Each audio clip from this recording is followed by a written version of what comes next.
बालेनसँग लिएर मेरो ओपिनियन अलि अनपपुलर हुनसक्छ but let's agree to disagree unpopular पनि होइन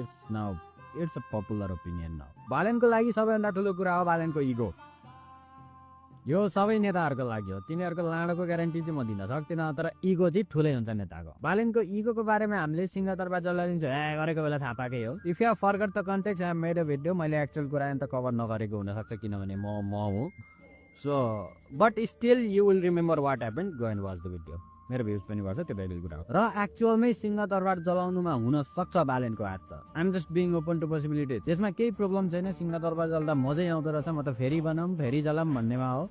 बाले हो र but he is problematic as a person I think is loving the fame and attention